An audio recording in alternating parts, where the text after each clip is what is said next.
हाँ जी, good morning बेटा। आप अज 3 कॉन्सैप्ट पढ़न जा रहे हैं। That is spontaneity and how entropy and enthalpy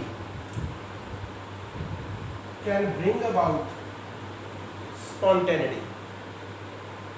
spontaneity is a process.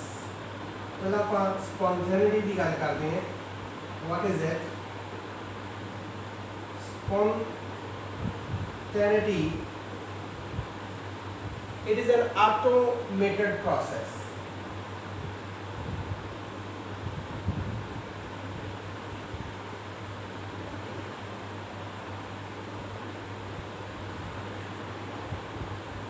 Which brings about a chemical change.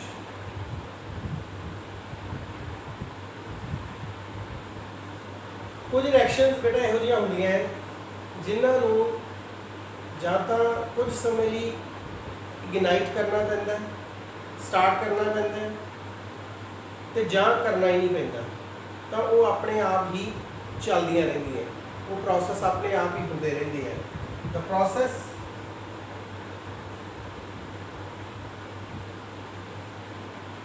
which carried out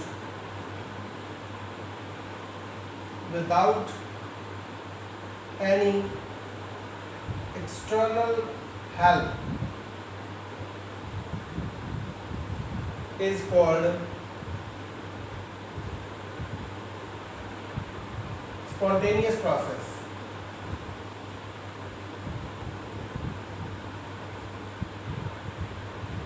Under certain conditions of temperature and pressure. So ये ਜਿਹੜੀਆਂ reactions ਹੁੰਦੀਆਂ ਇਹ spontaneous reaction ਹੁੰਦੀਆਂ। For example,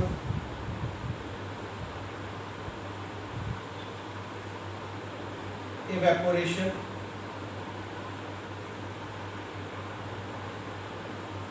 mixing of salt in water, ठीक है। और ਜਿਹੜੀਆਂ ਉਹ ignition required ਹੁੰਦੀਆਂ। For example, burning of paper। ਇੱਕ ਵਾਰੀ ਅਸੀਂ ਪੇਪਰ ਨੂੰ ਬਰਨ ਕਰਤਾ, ਉਸ ਤੋਂ ਬਾਅਦ ਉਹ ਆਪਣੇ ਆਪ ਬਰਨ ਹੁੰਦਾ ਰਹਿੰਦਾ। Conversion of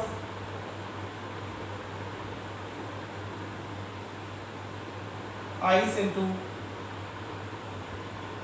water. So these are the various conditions for spontaneity. ठीक है। non spontaneous process की होंगे है। those process which are forbidden or carried out under continuous supply of energy। जिन्ना चਿਰ ਅਸੀਂ એનર્ਜੀ ਸਪਲਾਈ ਕਰੀ ਚੱਲਾਂਗੇ ਜਿਹੜੇ ਇਹ ਪ੍ਰੋਸੈਸ ਹੈ ਉਹ ਹੁੰਦੇ ਰਹਿਣਗੇ, ਫਿਜ਼ੀਬਲ ਹੋਣਗੇ, ਅਦਰਵਾਈਜ਼ ਇਹ ਸਟਾਪ ਹੋ ਜਾਣਗੇ। ਸੋ that are called non spontaneous process. So question is, what are driving forces? Driving force की है कि अपने आप होंगे है तो कोई ना कोई तो कराउंदा ही होएगा। अपने आप किवें हो जाते हैं, की चीज़ है जी उन्होंने करवा रही है, दैट इज एनर्जी, और you can say enthalpy. So that is a concept of enthalpy which cause process spontaneous. ठीक है, ਹੁਣ enthalpy process ਨੂੰ spontaneous ਕਿਵੇਂ ਕਰਦੀ ਹੈ? ਆਪਾਂ ਨੂੰ ਪਤਾ ਹੈ ਕਿ ਜਿਹੜਾ ਵਾਟਰ ਹੈ ਉਹ ਹਾਈਟ ਤੋਂ ਥੱਲੇ ਆਉਂਦਾ, ਇੱਥੇ ਪੋਟੈਂਸ਼ੀਅਲ એનર્ਜੀ ਜਿਹੜੀ ਹੈ ਹਾਇਰ ਹੈ ਤੇ ਇੱਥੇ ਪੋਟੈਂਸ਼ੀਅਲ એનર્ਜੀ ਜਿਹੜੀ ਹੈ ਉਹ ਕੀ ਹੈ, ਲੋਅਰ ਹੈ। ਕੋਈ ਬॉल ਹੈ ਉੱਪਰੋਂ ਥੱਲੇ ਫਾਲ ਕਰਦੀ ਹੈ ਤਾਂ ਇੱਥੇ ਉਹਦੇ 'ਚ ਪੋਟੈਂਸ਼ੀਅਲ એનર્ਜੀ ਹਾਇਰ ਹੁੰਦੀ ਹੈ, ਇੱਥੇ ਆ ਕੇ ਉਹ ਲੋਅਰ ਹੋ ਜਾਂਦੀ ਹੈ। ਇਹਦਾ ਮਤਲਬ ਕੀ ਹੈ ਕਿ there is a decrease in enthalpy. Decrease in enthalpy. enthalpy ਘਟਦੀ ਹੈ ਤੇ ਪਾਣੀ ਜਿਹੜਾ ਹੈ ਉਹ ਹਾਈਟ ਤੋਂ ਥੱਲੇ ਆ ਜਾਂਦਾ ਘਟਣ ਕਰਕੇ। ਇਹਦੇ ਇਸੇ ਤਰ੍ਹਾਂ ਬॉल ਜਦੋਂ ਥੱਲੇ ਆ ਰਹੀ ਹੈ ਤਾਂ ਉਦੋਂ ਵੀ enthalpy ਜਿਹੜੀ ਹੈ ਉਹ ਡਿਕਰੀਜ਼ ਹੁੰਦੀ ਹੈ, ਡੈਲਟਾ H ਨੈਗੇਟਿਵ, ਮਤਲਬ ਬਾਹਰ ਨਿਕਲਦੀ ਹੈ ਉਸ ਸਿਸਟਮ ਤੋਂ, from system to surrounding, system ਤੋਂ ਸਰਾਊਂਡਿੰਗ ਦੇ ਵੱਲ ਚਲੀ ਜਾਂਦੀ ਹੈ। ਇਹਦਾ ਮਤਲਬ ਕਿ ਜੇ enthalpy ਜਾਂ ਡੈਲਟਾ H ਨੈਗੇਟਿਵ ਹੈ then process is, ਇਹਦਾ ਮਤਲਬ ਕੰਡੀਸ਼ਨ ਇੱਕ ਜਿਹੜੀ ਆਪਾਂ ਨੂੰ ਸਮਝ ਆ ਗਈ। Condition 1 for spontaneity, number 1 delta H should be negative। ਜੇ ਨੈਗੇਟਿਵ ਹੁੰਦੀ ਹੈ ਤਾਂ ਪ੍ਰੋਸੈਸ ਕੀ ਹੁੰਦਾ, spontaneous।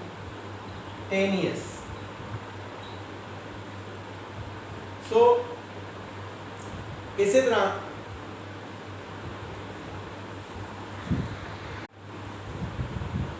हाँ जी, नेक्स्ट एंट्रोपी।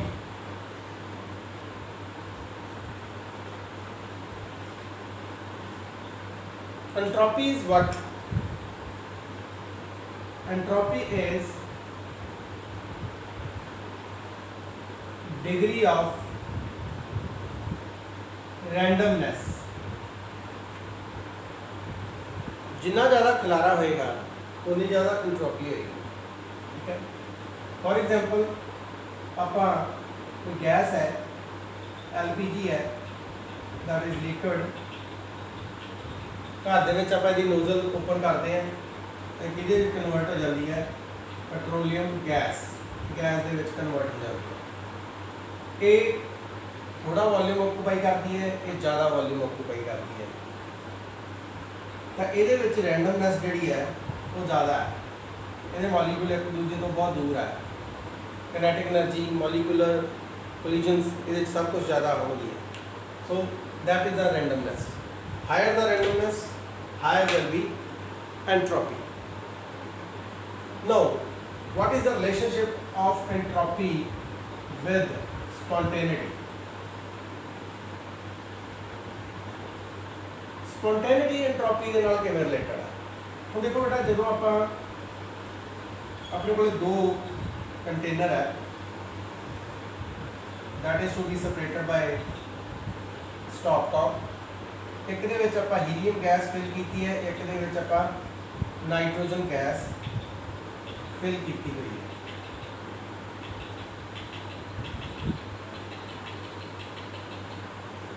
हुण देखो कि दो कंडीशनस है, एक उदों जदों असीं स्टॉप टॉप बंद कीता होया, ठीक है, तो जो असी खोलता स्टॉप टॉप ओपन करता तो की होएगा, both gases will intermix with each other, तो दे गेट इंटरमिक्स होने शुरू हो जाएंगे। तो ये जो प्रोसैस है ये वास्ते बाहरों एनर्जी का सप्लाई नहीं की, ये अंडर कॉन्सटेंट टैंपरेचर होया, अपने आप होया। क्यों हो रहा है? क्योंकि हुण गैस नूं ज़्यादा थां मिल रहा है। पहला सिर्फ आ वॉल्यूम V1 सीगा, आ वॉल्यूम V2 सीगा, ਹੁਣ ਨਾਈਟ੍ਰੋਜਨ ਨੂੰ ਵੀ ਵੋਲਿਊਮ V1 + V2 ਮਿਲ ਰਿਹਾ ਤੇ ਹੀਲੀਅਮ ਨੂੰ ਵੀ V1 + V2 ਮਿਲ ਰਿਹਾ। ਇਹਦਾ ਮਤਲਬ ਦੋਵਾਂ ਵਾਸਤੇ ਜਿਹੜਾ ਵੋਲਿਊਮ ਹੈ ਉਹ ਇਨਕਰੀਜ਼ ਹੋ ਰਿਹਾ ਹੈ।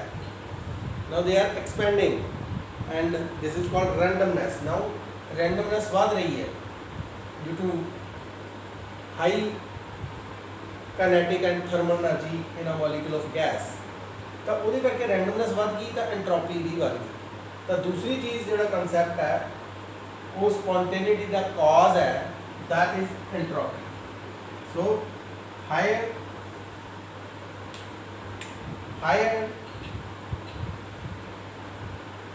entropy favors spontaneous process. ਜੇ ਐਂਟਰੋਪੀ ਵੱਧ ਜੇ ਤਾਂ ਪ੍ਰੋਸੈਸ ਵੀ ਸਪੋਂਟੇਨੀਅਸ ਹੋ ਜਾਂਦੇ ਹੈ। ਨਾਓ how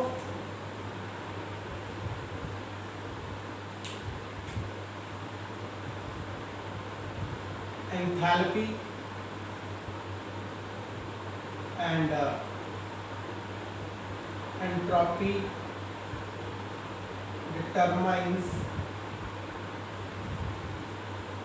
spontaneity.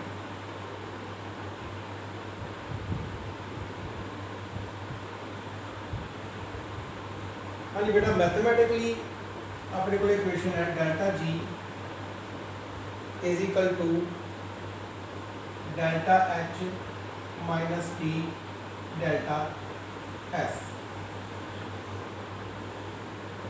Gibbs free energy change for predicting feasibility of fraction, ये अपने को इक्वेशन है। क्योंकि ऑलरेडी आप एक चीज़ पढ़ चुके हैं कि जी एंट्रोपी है डेल्टा S टोटल वो कि इक्वल है delta S system plus delta S surrounding. तो तुसी एंट्रोपी का कंसैप्ट भी पढ़िया, जी एंट्रोपी है डेल्टा S जिथे आप सराउंडिंग की गल करिए that is equal to Q surrounding divided by T। आप पहले भी गल की है कि जो रैंडमनैस बढ़ती है सिस्टम दे विच तां जाके ही की होंदा है कि उस सिस्टम की जिहड़ी एनर्जी है वो घटती है।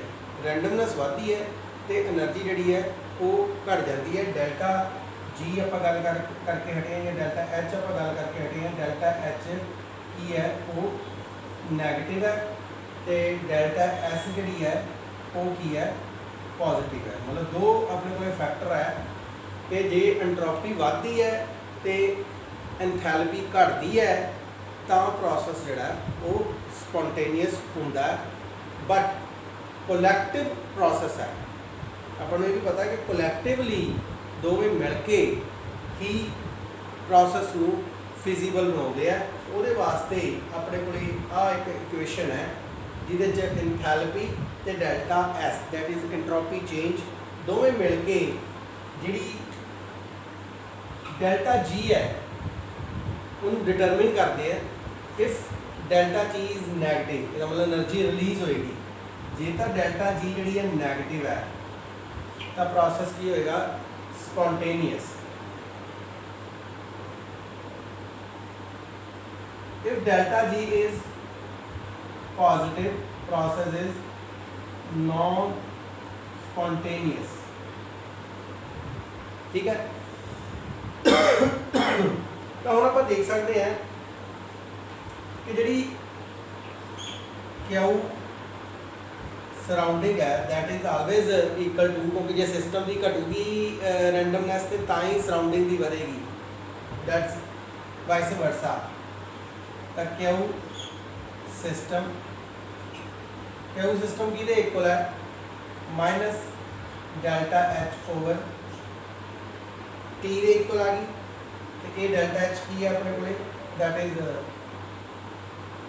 इज सिस्टम, ये तो आप पुट किया दैट इज सिस्टम ਹੁਣ ਇਹਨੂੰ ਅਸੀਂ ਇੱਥੇ ਫਿਲ ਕਰ ਸਕਦੇ ਹਾਂ। That is equal to delta S system minus delta H divided by T system that is equal to delta S total. ठीक है, now multiply by T both side. इतने बन गया T delta S total T delta S system minus delta H system. हुण आपां equation इनू ध्यान नाल देखिए, इस तो आपां इनू डिड्यूस कर सकते हैं। Delta H minus T delta S, delta H minus T delta S एक इक्वल है डेल्टा जी दे। आप टी डेल्टा एस टोटल नू इहदे इक्वल पुट कर सकते हैं डेल्टा जी दे। हुण देखो जी डेल्टा जी है ये कदों नैगेटिव होएगी, the case at which temperature when delta T delta S of system is positive, तो delta G भी की होएगी पॉजिटिव होएगी। जे ये वैल्यू जी है नैगेटिव होएगी तो डेल्टा जी की वैल्यू भी नैगेटिव होएगी। इसका मतलब इसका नैगेटिव होना स्पॉन्टेनिटी को फेवर करता है। तो हम इत्थे आपां कोलैक्टिवली देख सकते हैं कि इस केस दे विच जे ते डेल्टा एच नैगेटिव है,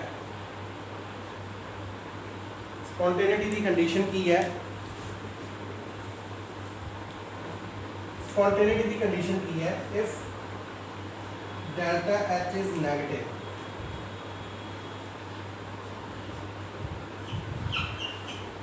आपको पता है कि डेल्टा जी इधर बराबर है delta H minus T delta S. जो डेल्टा एच नैगेटिव है तो आ वैल्यू की होगी नैगेटिव होगी। जे ज़्यादा नैगेटिव है ये कंपैरेटिवली तो नैचुरली है ये इक्वेशन दे विच आ भी नैगेटिव है, तुहाडे कोल वैल्यू आ भी नैगेटिव होगी तो delta G always negative. Process की होएगा स्पॉन्टेनियस होएगा। जेकर एंट्रोपी इनक्रीज होती है डेल्टा एस इनक्रीजिज तो नैगेटिव की वैल्यू होर बढ़ जाएगी। इसका मतलब फिर भी टोटल जो वैल्यू है वो की आएगी नैगेटिव आएगी। अगेन डेल्टा जी नैगेटिव है तो स्पॉन्टेनिटी। इसका मतलब higher entropy lower enthalpy will result higher negative value of the delta G. Delta G की वैल्यू वो नैगेटिव बढ़ा देगी। So that will give rise to process of spontaneity. तो spontaneity जी है वो एंट्रोपी ते एंथैल्पी के ऊपर डिपेंड करती है। थैंक यू बेटा।